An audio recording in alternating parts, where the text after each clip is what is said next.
Nice walk out in the field. Day 400 of lockdown. I guess it's almost the end of April. He's days into his third year, or his fourth year. Fully had 3 years now.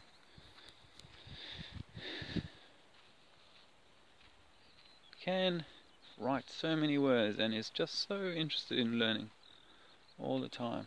But this is reminiscent of our long walks together at Good Highway.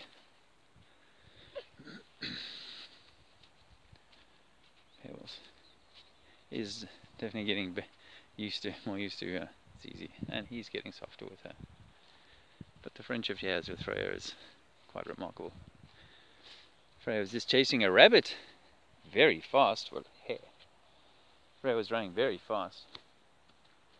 I think she dropped her ball somewhere in the chase and doesn't know where it is. Anyway, there's a pretty sight just there in the adjacent field.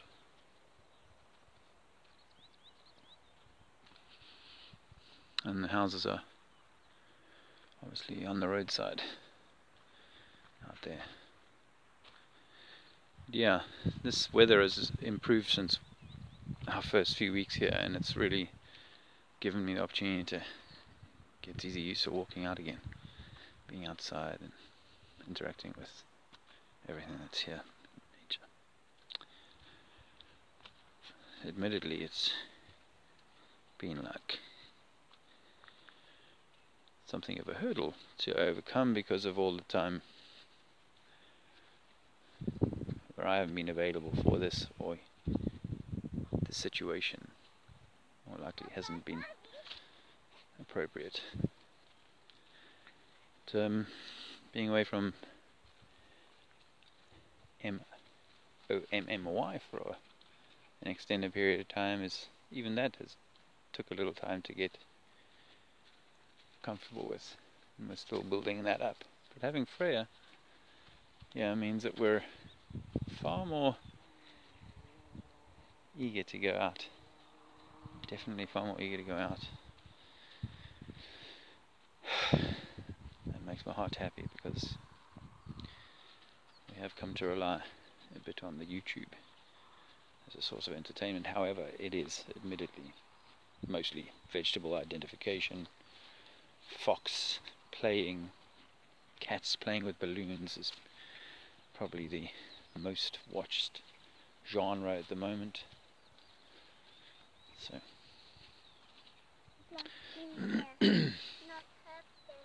not hurt them. The stingers. Did you get stung yesterday? Or was it the day before? Mommy rubbed some dock leaf on it. Oh yes. We got some of the dock leaf to rub on it. Some of these leaves, when they're wet, when you squeeze them together, the juicy comes out of them, and you can rub it on where on the skin the nettle stung you, the stinger. I've been there. I've been there. Yes, you've been there. And most things there. Oh yeah. Oh, can't. But can't. Mummy made me a drink today, but she used some dried stingers, where the stinger's gone away, in my fruit smoothie, with which I broke the fast.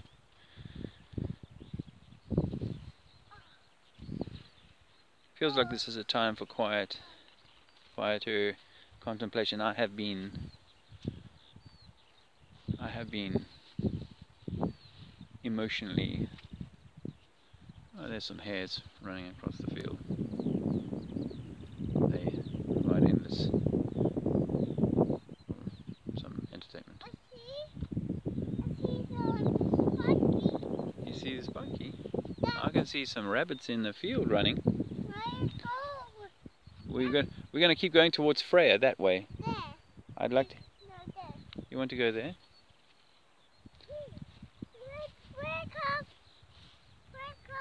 Freya, come!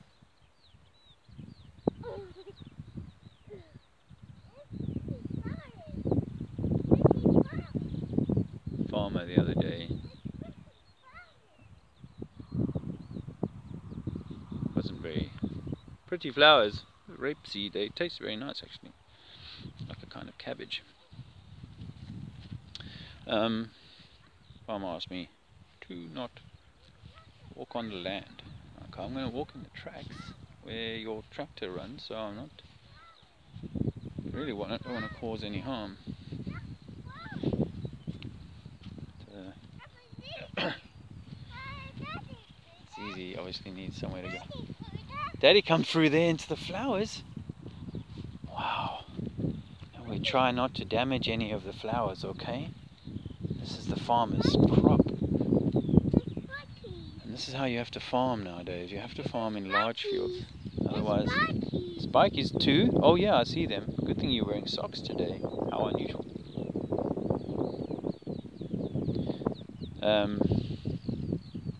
You know, you think about going farming and, you know, making a way on the land.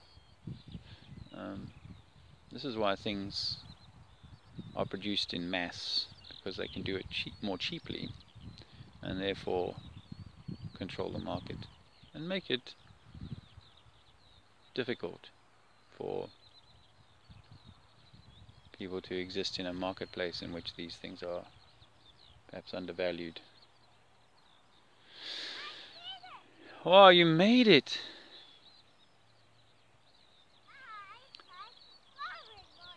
I see you. You found a path through the flowers. One of the blessings of this lockdown is the quality of time, or quantity at least, of time that and most parents I'm sure have been able to enjoy with their families. Some of these things are creating contention, and others are perhaps creating opportunity for, well, both create opportunity for growth, but just development. You did it! You came all the way around in like a loop or a circle. Yeah. That's right. You traveled around all of the continents and came back to the same place. That's something that you could do in a normal world. Oh, I found a corn cob here. Oh, you're busy. Ah, this is some rough terrain here. Not so comfortable for the heavier foot. But Alexander would be doing this without socks. It's not. For some reason he decided he needed to wear socks. Unfortunately, there's a hawthorn bush adjacent to the property, which, when it's been cut in the past, a lot of thorns have been shed into the grass, and as barefoot you stand on them fairly often. In his first few weeks here, his feet were permanently scratched with. It's lots of flowers there. Yeah. Lots of flowers. Lots of flowers, that's right. And one man sort of working in traditional ways wouldn't be able to manage this on his own, but with machines and pesticides. In fact, we walk around on this field and I see all this. I'm not sure where Pebbles is. See that little white speck there? Speck. There's a few of them. They're some kind of fertilizer stroke pesticide. So there's Pebbles. They're hiding. Right. I know, I'm aware. I'm walking barefoot in it. She's right behind us. She's behind you. There she is. It's Pebbles hiding. Oh, hiding. He's hiding the flowers. I'm gonna play it. I want to play it. You want to play in it? You want to go in it? I can see there's a track you can walk up.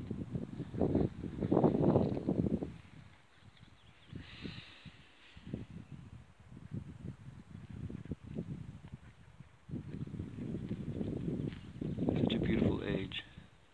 Such an innocent age. An age of exploration and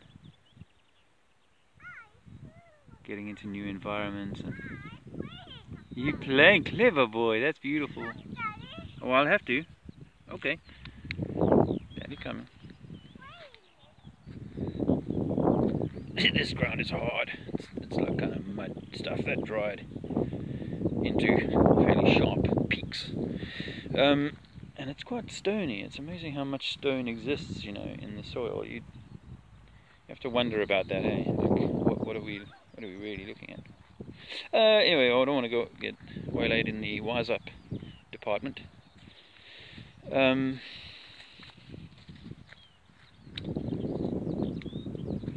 Yeah, this is exactly what the young are meant to be doing, and I watched him watching a video this morning of young children playing in a soft play trampoline type situation, and my heart ached a bit for that, because he's had a limited amount of that, but he's got none of it at the moment. And tellingly or critically, I think that it's worth noticing this immunologist. I was watching these two guys giving a presentation. They're a fairly big operation in California, do testing and that sort of thing, and they say Immunology 101 says that the best way to develop an immune system is to get out into the world and encounter the things that require immuning from. And we tend to, as a group, they use this term herd, but it's a bit kind of Darwinian. As a group, we tend to move around each other and spread the various biology, bacteria, etc. I don't know what viruses really are, whether they're just a DNA thing or something you can spread. But anyway, the point is we have, by example, always gone around, sort of passed the parcel with the germs, and then our bodies respond to that. If we're in a particularly lower state of health, then perhaps we have a reaction that requires some days in bed. It's only the very, very, very small, tiny minority who are so ill that these things that we pass around become deadly to them. And that's no different now as it was in any time in the past. The only difference now is we have government-led propaganda through the mainstream media. And I met someone the other day who said, "Oh, you're not vaccinating your child? Don't let them around mine." Because she's totally bought into the fear paradigm, and she totally doesn't want her children interacting with anyone who's not vaccinated up to the. But it's trying to open this up, find a way through. There you go. There you go. Push through there. I know I shouldn't maybe be doing this, but oh my lord, what a treat for this little boy. I did it for you there. If I was the farmer and this was my grandson, I'd certainly let him do this.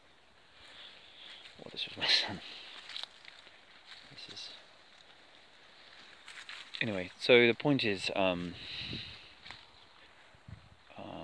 you know, you've got this inverted logic going on with people going there, well, if I've had the vaccination, I'm still at risk from you. Well, that's nonsense, right? You get vaccine A, you are surely protected from illness A.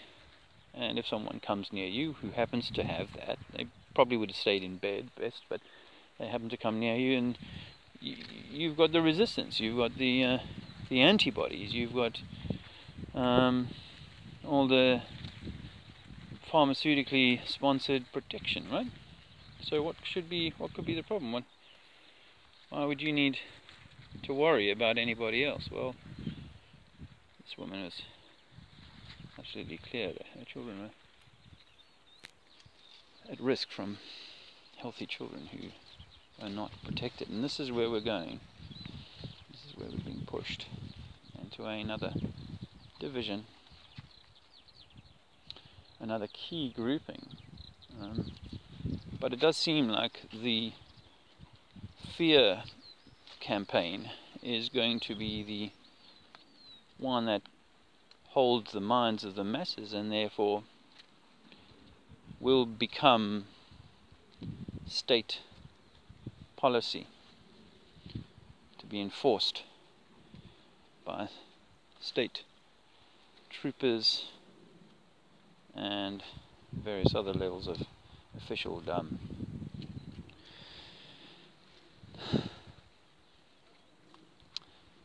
this process, I think, is perhaps just like we've seen the incrementation of, or the incremental up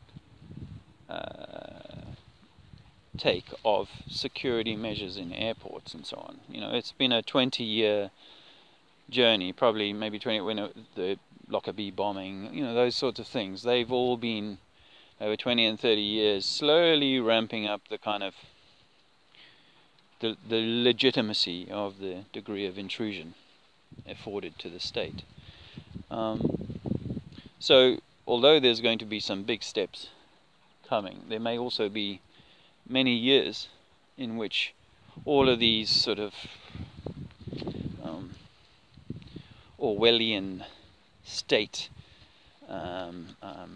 objectives can be fully brought into fruition. So, you know, if you're one of those people who've realized that you're going to have to find an alternate way of educating your children, of having them socialize with other healthy children, or even unhealthy children, so that they can become immune to things themselves, then I think, sorry,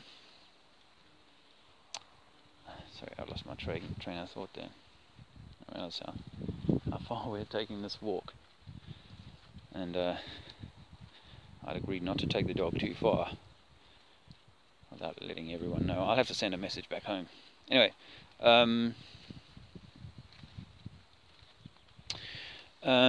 yeah, so there's obviously going to be an increasing number of people who increasingly want increasing separation from this increasingly draconian system, and I feel like we have time to build ourselves an alternate way of living going forward. Am I sort of the mind that we should be altering the current paradigm in the general favor and the general good? Of course I am, but realistically, I just can't see the system doing anything but sort of creating the readiness in people's minds for a crypto world, for a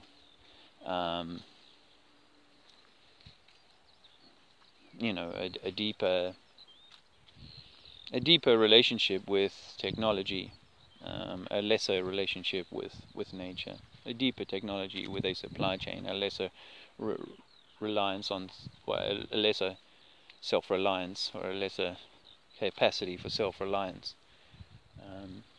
More and more people simply using mechanical or electronical kind of implants and alternatives to failing human systems.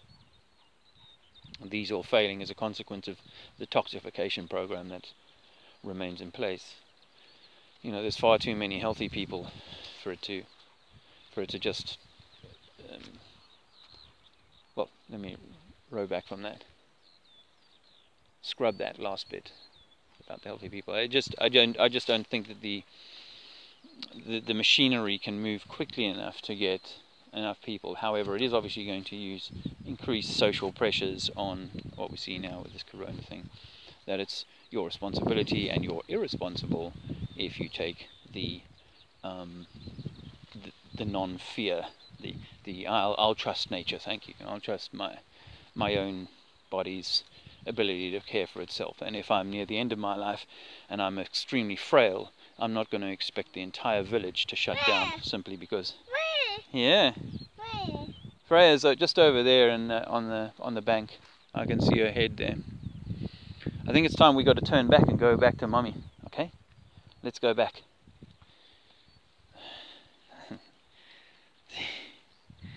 He's got a real sense of adventure and oh Lord. Anyway, the tractor, we're using the tractor's tracks, so the tractor, when they come and harvest this, will come down this exact same path. So let's not beat ourselves up over the pollen that we're disturbing. So yeah, I think that's I guess the message is that, you know, obviously we're being propagandized to the hilt, and it's working for so many. But one, I don't think we should be at war with the system. Mommy, take you, mommy. Daddy, pick you up.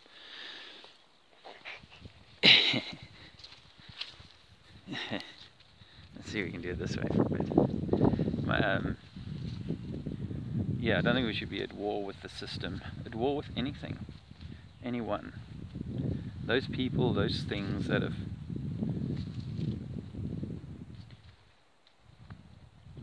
unwittingly conspired to exacerbate your journey are there apparently for a good reason, for a test, for a learning, for a lesson, for a soul journey, or simply an experience to cause us to say, hey, that burned my fingers, I think I'll try something different next time, because I don't really like getting my fingers burned. Some people do, actually. Some people like getting their fingers burnt. It becomes like a part of their psychology. And I suspect that part of the lockdown sort of program was intended to exacerbate people's already challenged psychologies, such that they might come under increased states of stress and unwellness. And over a period of weeks, that stress mounts such that to a point when they return to work or return to the subway, they are a